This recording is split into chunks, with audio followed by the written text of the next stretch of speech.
Hi guys and welcome back to the Mighty Blues. My name is of course Cameron and welcome back today to another video. It is going to be the game preview ahead of tomorrow's Premier League fixture between Everton and Southampton at Goodison Park. A massive game for both sides. A massive game for Everton, obviously coming off the back of that 1-0 defeat against Tottenham Hotspur at the Tottenham Hotspur Stadium on Monday night. We really need to bounce back. It wasn't a great performance whatsoever by Everton. We turned up and played against the side that weren't in great form themselves, hadn't had a good restart to the season and really didn't look up for it themselves, and we just absolutely outdone them in every way, shape and form in regards to how to play poorly in a football game. We were dreadful from the midfield, not turning up, looking absent. There was no energy, there was no desire, there was no passion, there was no fight, and we really can't afford to put another performance like that in again on Thursday against Southampton. Southampton are a good side. They've improved massively this season, considering there were certain sections of Southampton fans that were fearing for a possible relegation fight at the start of the season. They've done fantastically well to end up where they are. Currently 13th in the Premier League, only 1 point behind Everton. If they win this game on Thursday, they'll go above Everton. 13 wins, 4 draws and 16 losses. And their form since the Premier League returned after, obviously, the lockdown and the suspension has been absolutely fantastic. A 3-0 win against Norwich, which is a really dominant performance. 2-0 win against 2-0 loss against Arsenal, which was unfortunate. Dan from the Saints View, he'll be on the channel at 5 o'clock today talking about that game. He says, little spoiler, he says that the team just didn't turn up for that game and Arsenal just seemed to have wanted it more. But then a 3-1 win against Watford, again another side that are fighting for relegation, another side that are really fighting for survival in the Premier League, and the big one, a 1-0 win against Manchester City last time out. A fantastic goal from Shea Adams, first goal I believe it was for Southampton, certainly first goal in the Premier League, long distance, 40 odd yards. So they've been in fantastic form since the Premier League has returned, and we know they've got a lot of players and a lot of talent that can hurt us, and it's massively important that Everton turn up on Thursday and keep compact and keep tight. And not only do we keep a tight defence and create opportunities going forward, but the midfield needs to be so much better than it was on Monday night against Spurs. The midfield on Monday night was abysmal. It was absolutely dreadful, and it was nothing short of embarrassing. And you can see by my predicted starting 11, I've changed it up a little bit for today's game, and we'll go through that in a second, because I do believe it needs changing up. Now, obviously, I'm sure you can see there, like I said, we'll talk in more detail about it in a second, but I've put Mason Holgate in there at centre midfield. Now, I was one of those fans that wasn't really a massive fan of throwing Mason in the centre midfield, certainly not at this point in the season. I think he's starting to really find himself comfortable in that centre-back position. He's really starting to learn his trade there. He's being consistent. He's put in some really good performances, obviously having to go off injured towards in the Spurs game after making a challenge and getting hurt in it. Obviously, this starting 11, I'm filming this video prior to Carlo Ancelotti's pre-game press conference, so the hope is that Mason Holgate, along with everybody else that I put in the starting 11, is fit. If he is fit, like I said, I wasn't a big fan of putting him in the centre midfield. I was firmly in the camp of keeping him at centre back, letting him sort of carry on learning his craft there, carry on performing and improving in that position, and then once he sort of really mastered the centre back position, if he's needed in midfield, push him through. But looking at that midfield performance on Monday, I really don't think we can line up with the same midfield. I will be absolutely shocked if Carlo Ancelotti lines up with Andre Gomes, Gylfi Sigurdsson, Tom Davison and Alex Iwobi within the same midfield, because they just simply are not good enough. They've shown it on Monday, and they've showed it at multiple times this season. Certainly Andre Gomes and Gylfi Sigurdsson in that centre midfield, they cannot play together. There's not enough energy, there's not enough urgency, there's not enough pace, there's not enough movement. It just doesn't work. And for me, we need players in there that can get about the pitch, that are a physical presence, that have got pace, that have got strength, that have got stamina. And the only one that stands out and jumps out for me is Mason Holgate. When you think about players of that sort of calibre, obviously Jean-Philippe Gbamin had fit in there, but he is still out injured. Fabian Delph might come back to the team if he's fit, but I personally think that this might be a game for Mason Holgate to step up in the midfield and really show the midfield players, your likes of your Gomez, your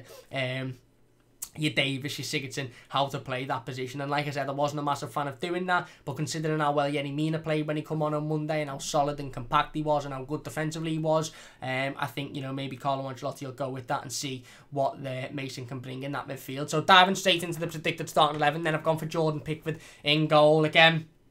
Had an okay game against Spurs, didn't make any clear-cut mistakes, didn't make any massive mistakes. However, he did have a couple of times in the game where he looked a little bit shaky. There were a couple of situations where he was making rash decisions, he was panicking, and again, we've seen it against Norwich. When Jordan Pickford panics, he just makes absolutely awful decisions, and his decision making goes out the window. When he's calm and collected, he genuinely has a good game, and he didn't make any massive errors on Monday. He didn't make any errors that led to goals. Obviously, the goal wasn't his fault, so again, there's not much to criticise him on, but it was a couple of times when he looked shaky in the game. So I've gone for Jordan Pickford in goal. Moise Kean at left back again.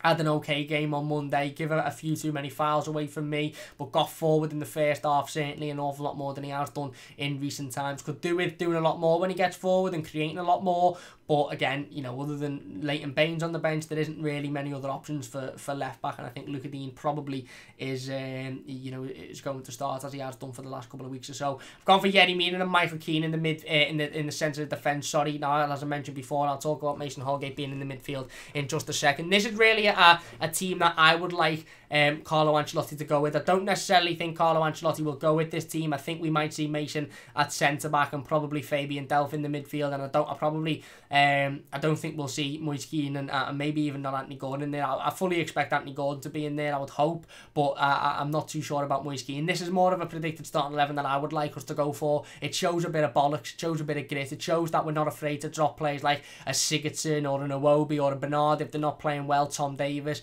It shows that we're able to utilise Mason Holgate in all of his different strengths and push him into the midfield if need be. It shows that we give opportunities to the likes of Moise Kean, who come on and done okay against Spurs, got his head down, worked hard. So I've gone for Yerry Mina and Moise Kean in the centre of defence, obviously taking into consideration Mason Holgate's position on the pitch. Thought Moise Kean had an okay game again against Spurs. Obviously, you know, it was his own goal that ultimately led to us being defeated, but I can't really put too much blame on him. It wasn't his fault whatsoever, really. It was very, very unlucky. It was a shot by Lo Celso that deflected off of Moise Kean in a very unfortunate and unlucky way, and again, it goes into the back of the net. Unfortunately, Moise Kean doesn't really know where he is because he's coming back into the play to try and defend the ball, and it's unlucky. Other than that, I thought he'd done okay in the game. Don't get me wrong, Tottenham didn't have many opportunities whatsoever. They didn't threaten us at any point really, other than the goal. So Moise Kean didn't have an awful lot to do, but he'd done what he needed to do well after the goal, and like I said, he's had a couple of good consistent games. So Moise Kean and Yerry Mina in the centre of mid defence. Yerry Mina comes back in. Thought he played well when he come on against Spurs. He was pushing the team forward. Defensively, he's looked very, very strong. Obviously, he hasn't started a game, I don't think, since the return of the Premier League. Mason Holgate and Moise Kean keeping that partnership, but every time Yerry Mina's being called upon, whether it's to come on and short a game out and make sure that we don't concede, whether it was like yesterday to come on and try and give us something a little bit extra, he done that. He was I'm saying yesterday because I'm currently filming this the day after the Spurs game. He done that. He pushed the team forward. He was trying to create. He was trying to get forward defensively. He done really, really well. He looked solid. He looked compact. He looked strong in that defence. But also, he was one of the only players on the pitch, probably him and Anthony Gordon, who were trying to push the team forward. Were trying to create opportunities. Were trying to get us back into the game. Whereas, you know, various other players really, really weren't. So I've gone for Yerry Mina in the centre of defence next to Moise Kean. Seamus Coleman at right back again. Done okay. Done okay against Tottenham. Didn't really have an awful lot to do. Djibril Sidibe, there's been questions as to whether he'll come in and he'll start. I just think defensively he's not good enough. I think when you look at Southampton, they've got some really, really good attacking players. The likes of James Ward-Prowse, Nathan Redmond, Danny Ings, all players that can hurt you, and certainly players that on the day are very, very good. And I just question Djibril Sidibe's defensive qualities and whether or not he'd be able to stay strong and stay compact defensively. So I'll put Seamus Coleman in there. Going into the midfield then, I've gone for the midfield pairing of Andre Gomes and Mason Holgate. Now, Andre Gomes is massively, massively lucky to be a part of this team. Massively lucky. If he does start on Thursday night, I think again, like I said, I think he's massively lucky to do so. Really hasn't performed since the return of the Premier League. And I know there's questions around about his fitness and whether or not he's match fit and whether or not he's returned, you know, probably from the injury that he had. Obviously, an awful injury earlier on in the season. But regardless of that, you know, he's playing games of football, which must mean that he's fit. And he hasn't been good enough. Like I said, he's massively lucky to start this game. The only reason I put him in there is because I think when Andre Gomes plays next to a midfielder with a bit of energy, with a bit of fight, with a bit of passion, with a bit of ability to get around the pitch and almost cover every blade of grass, box-to-box type of midfielder, I think he plays better than what Gylfi Sigurdsson does when he plays next to that type of player. So talking about that type of player, I've gone for Mason Holgate next to him again. Like I said, initially wasn't a massive fan of the idea of bringing Mason Holgate into the centre of the midfield before the end of the season. And I don't think Carlo Ancelotti is either, and that's why I can't really see this happening. Like I said, this is the team that I would want to play. I don't necessarily think it's the team that will play, but I just think it's desperately needed. His energy, his strength, his ability in the midfield, his ability on the ball, his ability to get around the pitch, to cover sort of every blade of grass like we've seen. I just think it's massively, massively needed. We cannot go into this game with Andre Gomes and Gylfi Sigurdsson as the two centre midfielders. We cannot go into this game with Tom Davies starting. I really wouldn't want to go into the game with Fabian Delph starting in the midfield either, because again, he's just very, very similar to the rest of them. He doesn't get about the pitch, he doesn't show a lot of effort, he doesn't act like he's arsed, he doesn't throw in challenges, he shits out of opportunities, and he just really waltz around and you know, makes a bit of money. He doesn't really give a shit. So for me, I think Mason Holgate's the best option. Like I said, ideally, he wouldn't be in the centre midfield for me. He'd be learning his craft and perfecting his craft at centre-back. But at the moment, you look at our midfield, and if it was possible to play without a midfield, I'd play without a midfield because they're that poor.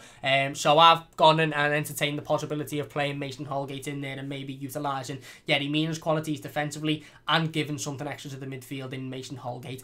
Over on the wings, then I've gone for Anthony Gordon on the left-hand side or right-hand side again.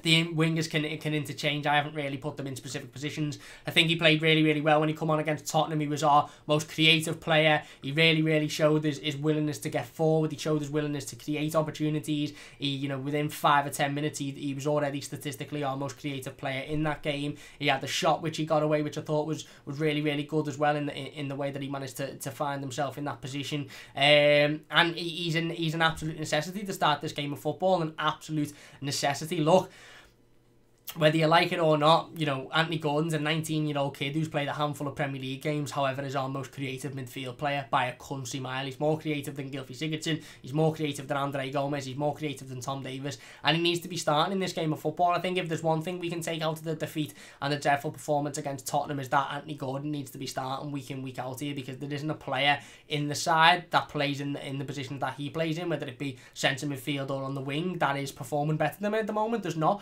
a player, and I understand Carlo Ancelotti's want to sort of, you know, rest them a little bit and ease them into Premier League football and not throw them in too hard at the deep end. I understand that, but ultimately at the moment, we haven't really got the players, we haven't really got the personnel, we haven't really got the quality to sort of ease an Anthony Gordon in. And every time I've seen him come on and play in the Premier League, he's played really, really well. He really has. You know, the game against Spurs, he come on and he made a little difference. Listen, it wasn't great. He's not a magician. He couldn't come on and change the game, but he done what he needed to do. Obviously, the game against Leicester, getting an assist, fantastic ball across the box. So for me, Anthony Gordon starts as an absolute must on tomorrow night against Southampton. Richarlison, I've gone for at the other end. Now again, this is interesting. We've seen Richarlison an awful lot up front this season. I think his best position probably is up front, to be honest, with Dominic Calvert-Lewin. However, been a little bit lost over the last couple of weeks or so. He always gives 110% Richarlison every single time he puts on that blue shirt, as does Dominic Calvert-Lewin. But the reality of the situation is there's not been a lot of creativity in the team. There's not been a lot of opportunities. Calvert-Lewin and Richarlison both haven't really got in amongst it. Richarlison obviously only scored in 1 goal since the return of the Premier League. Dominic Calvert-Lewin not scoring at all. So for me, I just think putting Richarlison out there may give us a little bit more creativity. It will stop Dominic Calvert-Lewin from feeling like he has to go out and pick the ball up in wide areas. It will hopefully stop Dominic Calvert-Lewin feeling like he has to pull himself away from that striker position and pick the ball up in midfield. Far too many times have we seen Dominic Calvert-Lewin, certainly in the game against Spurs, having to pull himself out to wide positions or pull himself into the centre of midfield to pick the ball up in order to try and create something. And ultimately, once he does that, he does well in doing that, and I can't really criticise him an awful lot for doing that, because it shows the work rate and the willingness and the effort. But when he does that, he turns around and ultimately he's looking in the box and there's nobody there, because, you know, Gylfi Sigurdsson isn't interested whatsoever. Tom Davies isn't an attacking minded player, and the players around him just aren't getting in and around the areas. Richarlison's usually doing the same thing. He's trying to pick the ball up in those areas and create something, and in doing that, both strikers are pulled out of position and there's nobody in the box. So for me, I think putting Richarlison up on the wing would not only free up Dominic Calvert-Lewin to not have to come out and collect the ball, but it would also allow Richarlison to be a little bit more creative, pick up the ball, you know, get the ball in the midfield without him being too out of position, and ultimately give us the creativity that's desperately needed against Southampton tomorrow night. And then up top, I've gone for Dominic Calvert-Lewin and Moise Kean. Dom, obviously, again, Like I said, hasn't scored since the return of the Premier League. Has done well in games. He has done well, to be fair to him, but obviously he hasn't scored, which is a little bit of a worry. I do think a lot of that is down to the lack of creativity and the fact that he really hasn't got many creative players around him. However, hopefully with Anthony Gordon and Richarlison on the wings, he'll have that little bit more creativity to feed off. He'll have a few more opportunities to grab. Moise Kean next to him again. I think it's probably time that Moise Kean gets his chance now. He done okay when he come on against Spurs. You know, he kept himself composed. I was a little bit worried when he come on against Leicester, because was it Norwich? Because he sort of was. I think it was Norwich. He was being a little bit erratic. He was trying to take 15 men on at one time. He was trying to play the ball out from our box by dribbling past everybody. He was making rash decisions, and I was a little bit worried that Moise Kean was sort of feeling like, when he was coming on the pitch in the last 10 or 15 minutes in the game, he was feeling like he had to do too much. He was feeling like he had to impress in that spell by overly compensating from the time that he hasn't spent on the pitch. Whereas I really do think Carlo Ancelotti sat down with the player now and explained to him, listen, you don't need to do all that. You don't need to take 300 men on the edge of the box. You don't need to run around and you know, try and hit it from 40 yards to impress me. Just do the simple things, give and go, create the chances, get yourself in the right areas, and the opportunities will come. And I think we've seen a lot more of a composed performance from Moise Kean when he come on against Tottenham. He was finding himself in the right areas. He got a couple of decent shots away as well. And I think in this period of time, obviously, you know, there's been 9 games, or there will have been 9 games when the Premier League finishes. You know, 9 games in very quick succession to end the Premier League, and I think it's only fair that Moise Kean gets his fair share of those games and gets an opportunity. And ultimately, we're not sitting here saying Dominic Calvert-Lewin and Richarlison have scored 6 goals between them, or 6 goals each in the opening 3 or 4 fixtures since the return of the Premier League. They've scored 1 each and have looked, you know, lacking in creativity at a lot of the time. And I know a lot of that isn't through their fault, but regardless, it's still there. So I think this is an opportunity for Moise Kean, and hopefully he's given that opportunity, and hopefully, again, similarly to Dominic Calvert-Lewin, he can feed off the balls in from Gordon and Richarlison and make the most of that. Listen, again, like I said, this is my predicted starting 11. It's more the starting 11 that I would like to go through, preferred starting 11 rather than predicted, because I think if I'm going to predict it, we'd probably have Holgate in the centre of defence, maybe Fabian Delph coming in there, possibly Bernard instead of Moise Kean, and then obviously Bernard and Gordon on the wings, and Calvert-Lewin and Richarlison up front. But I just hope that Carlo Ancelotti has a little bit of a look at the team and he thinks, listen, the midfield ain't good enough, so Mason, you're going in there to fill in, even if it's just to do a job for the moment. And, you know, the attack haven't done enough, so Moise Kean, this is your opportunity. And obviously Anthony Gordon starts for me anyway, because he's our most creative player. This is a massive game tomorrow. I cannot stress how big this game is for us to win. Forget about a fight for Europe or a challenge for Europe. We want to finish the season as high as possible, and we want to finish the season as positively as possible, so we can carry that momentum on into next season. Southampton have had a very good return to Premier League football. They've got a lot of momentum behind them. Like I said, only losing that 1 game to Arsenal, beating sides like Watford and Norwich, who are fighting relegation, Manchester City, who are, you know, obviously won the Premier League last year. Very good squad, beating them, which was a fantastic result for Southampton. So it's going to be a tough game. 1 point behind us in the Premier League, similar positions in the Premier League. Again, I think we need to forget about Europe a little bit for the moment and just focus on taking each game as it comes. And like Carlo Ancelotti said in his pre-game interview prior to the Tottenham defeat, we need to play every game as if it's a final. This is like 6 finals for us, and this game tomorrow night really is a final. Everton need to turn up. We need to control the ball in the midfield. One big worry I have is, you know, you look at Southampton and they've got threatening players. They've got Che Adams, not Charlie Adams. They've got Che Adams. They've got Danny Ings. They've got Højbjerg, who obviously haven't been linked with an awful lot. They've got Nathan Redmond. They've got James Ward-Prowse as well. And I think if they'll have watched our game against Tottenham Hotspur yesterday, they'll probably be sitting there thinking, right, okay, if we can control the ball in the midfield here, we can do a job against these, because these aren't all that great in the midfield. And my biggest issue is that we go out and we put in a similar midfield performance as we did on Monday, because I honestly think we'll get absolutely torn to bits if we do that. We need to turn up, we need to show our intent, and ultimately we need to go out and win the game and control the game. And for me, certain players deserve their opportunities now, whether it be Anthony Gordon consistently, Moise Kean consistently.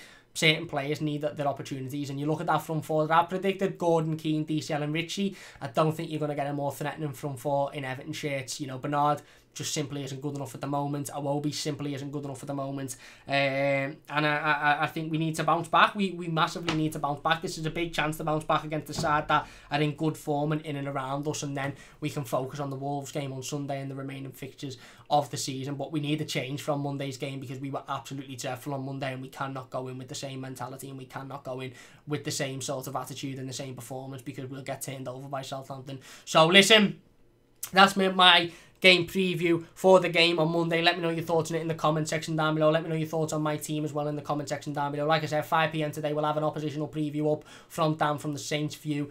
So join us for that one and watch what Dan has to say from a Southampton point of view on their good form and how he feels about the game.